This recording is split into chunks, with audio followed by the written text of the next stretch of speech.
Olá, turma, tudo bem com vocês? Eu espero que sim, e você está aqui no canal Sistema de Ensino Monte Carlo, um canal pensado e feito para você, estudante, universitário, pesquisador e curioso da matéria, né? Já vai deixando seu like, deixe seu comentário. Se você ainda não é inscrito, torne-se inscrito do nosso canal. Você que já é inscrito, compartilhe o conteúdo do canal com seus colegas estudantes e juntos assim conseguir democratizar o ensino público, tá? Já que conhecimento é poder e você só adquire força de conhecimento quando você se expõe ao mesmo, né? É esse o objetivo do canal, expandir o conhecimento para que assim você se torne uma pessoa mais crítica e analítica, tá? Na videoaula de hoje, nós vamos ver mais um assunto de filosofia para o nosso módulo de filosofia, certo? E hoje o filósofo da vez é George Berkeley. Vamos ver o que defendia ou o que criticava Berkeley, né? Nascido em 1685, ele é filósofo do século XVII, né? No condado de Kilkenny. Sua importância estava em ter sustentado que os objetos somente existem quando são percebidos. Ele faleceu em 1753 em Oxford, Inglaterra, tá? E ele era conhecido como o imaterialista, né?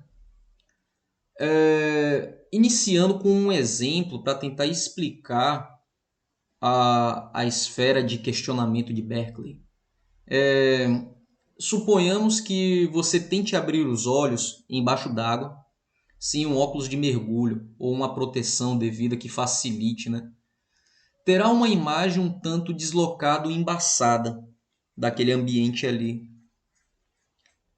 Podemos dizer em termos filosóficos que, na questão do exemplo, o que vemos não parece ser o que entendemos por mundo, mas uma representação dele. E a partir disso, nos leva imediatamente a um problema ou um questionamento, que seria o seguinte: como vamos saber se a nossa representação do mundo equivale ao mundo real? Esse é o questionamento que implica essa ideia do imaterialismo.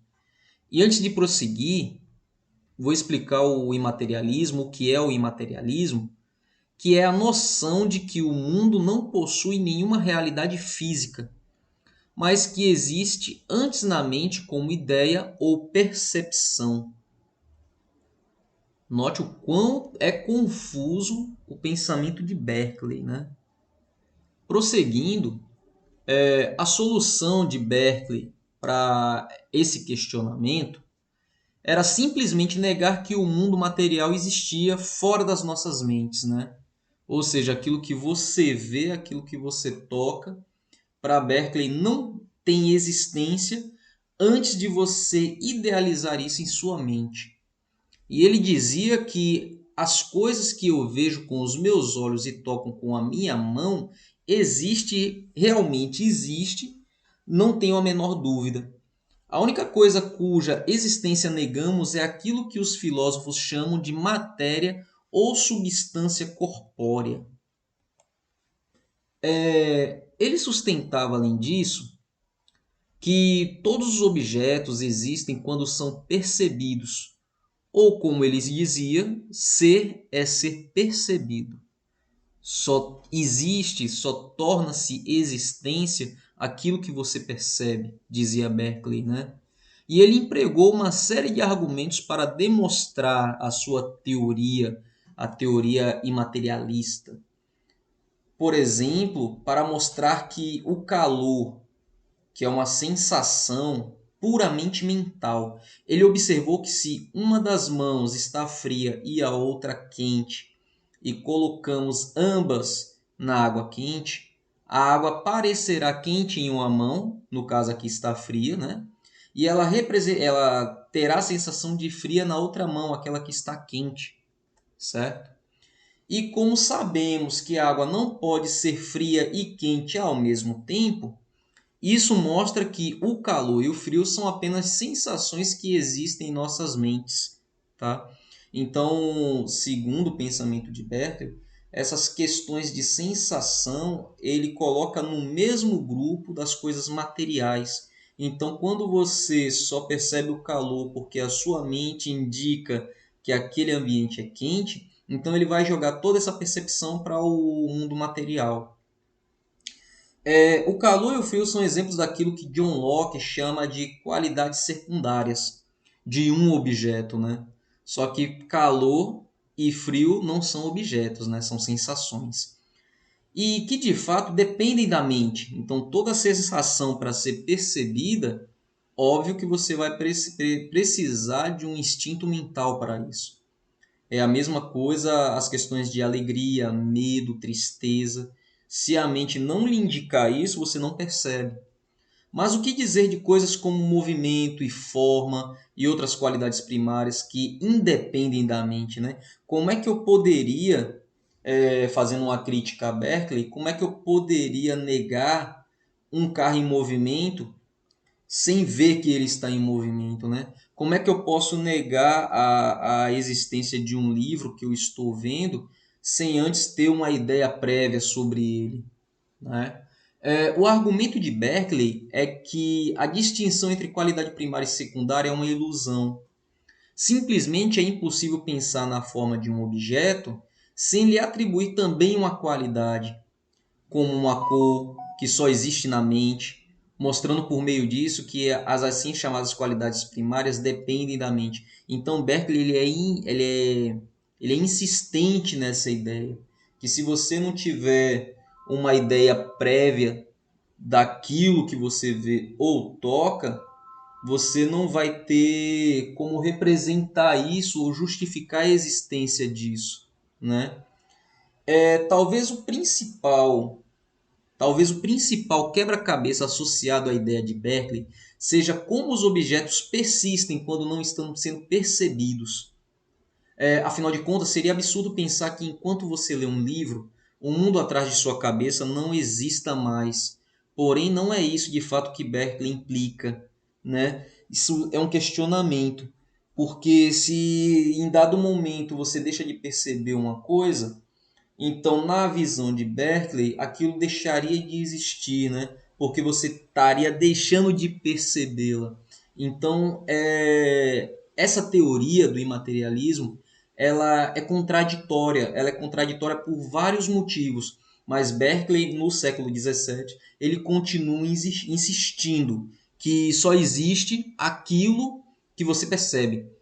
E aí a resposta de Berkeley era argumentar que as nossas ideias, na verdade, o mundo inteiro da experiência sensível, são efeitos do poder de um Deus. Aí você consegue entender por que, que essa ideia do imaterialismo ela só existe na cabeça de Berkeley, porque ele está influenciado por uma ideia religiosa, tá? Isso tudo por quê? Porque Deus é onisciente e assim ele traz o mundo das ideias à existência, né? Ele tenta se justificar aí na questão de que Deus criou todas as coisas, né? Então, se Deus criou todas as coisas, ele criou de algo. E como diz, né, a Bíblia, por assim dizer, que na criação do mundo a terra era sem forma e vazia, então essas coisas só existiam na mente de Deus. Então é a partir daí que Berkeley defende que as coisas só passam a existir a partir do momento que você idealiza isso na sua mente. Então você consegue entender que essa teoria do imaterialismo, para Berkeley, existe uma influência religiosa para que ele sustente isso, né? Está claro que a filosofia de Berkeley é altamente contraintuitiva, porque sem intuição você não consegue ter a percepção e ele vai de encontro a isso, tá? Então ele vai negar a questão da intuição por conta da percepção, que se o que você não percebe, então não é existido, não traz a existência. Contudo, para mostrar que errou, é preciso muito mais do que apenas dar um chute em uma pedra, né? Como dizem que Samuel Johnson teria feito para refutar Berkeley. A cena é mais ou menos essa: um debate entre esses dois filósofos, Então, Johnson, ele para mostrar a Berkeley que aquela pedra existe, ele vai provar isso chutando-a para provocar o contato físico e a dor. Tá bom, já que ela não existe, então eu vou me induzir a sentir dor, então a minha mente vai materializar a pedra e eu tô provando a você que a pedra existe, já que você nega a existência dela, pelo chute que eu dei. É mais ou menos essa a cena, tá? E essas dificuldades que até aqui têm entretido os filósofos e bloqueado o caminho para o conhecimento são inteiramente devidas a nós mesmos, né? Às vezes é o próprio indivíduo que cria um bloqueio para que a teoria filosófica ela avance, tá? É mais ou menos assim. Primeiro levantamos a poeira e depois nos queixamos de que não conseguimos enxergar. Então, essa poeira é toda essa ideia religiosa que está impregnada na ideia do imaterialismo defendido por Berkeley, né? Turma, essa foi nossa videoaula de hoje. Espero que ela tenha sido produtiva para vocês e até uma próxima.